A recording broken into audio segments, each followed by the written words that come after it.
Alors pour commencer, le nom même de l'Afrique. Saviez-vous que le nom originel de l'Afrique est en réalité Alkebulan, qui signifie mère de l'humanité ou encore jardin d'Éden. C'est ainsi que les Maures, les Nubiens ou encore les Numidiens et même le peuple de Carthage appelaient l'Afrique. Cependant, à la chute de l'empire de Carthage en moins 149 avant Jésus-Christ, les Romains décidèrent de renommer Alkebulan l'Afrique. Et l'une des théories les plus crédibles est que cela provenait du nom de Leo Africanus, un explorateur européen.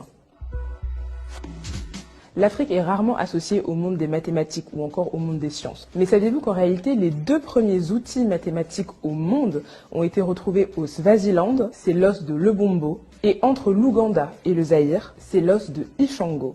Ces deux outils ont été créés il y a 35 000 ans. Ce sont les premiers outils d'arithmétique au monde. Et ils ont donc été trouvés et créés en Afrique.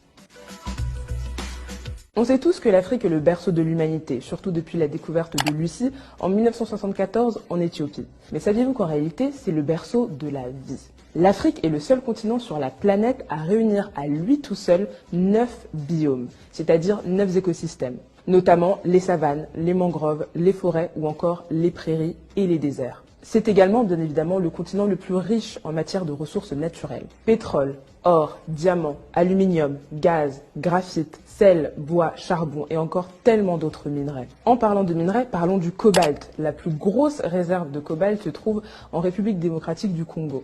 On y trouve la moitié de la réserve mondiale de cobalt dans ce pays-là. Et savez-vous à quoi sert le cobalt ? À ceci, le cobalt est l'un des ingrédients majeurs des batteries rechargeables de nos téléphones portables. Donc sans cobalt, pas de téléphone. Merci l'Afrique et merci le Congo. On nous parle souvent de l'Afrique à partir de la colonisation, après la colonisation.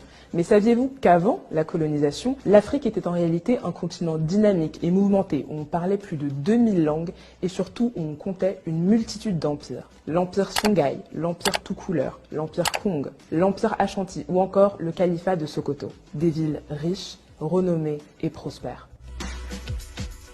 Et justement, en parlant de prospérité, saviez-vous que l'une, si ce n'est pas la première université au monde, a été créée au Mali? C'est l'université de Sankoré, à Tombouctou. Elle a été bâtie au XIVe siècle. Et figurez-vous que c'était une véritable capitale culturelle. Des multitudes de citadelles d'études, des centres d'apprentissage, des académies. On y enseignait des multitudes de matières. Les arts, les sciences, la religion ou encore, bien évidemment, les mathématiques. Cette université, Tombouctou, le Mali, l'Afrique a fortement contribué et participé au développement de l'humanité. Alors à tous ceux qui disent que l'homme africain n'est pas assez entré dans l'histoire. C'est que l'homme africain n'est pas assez entré dans l'histoire.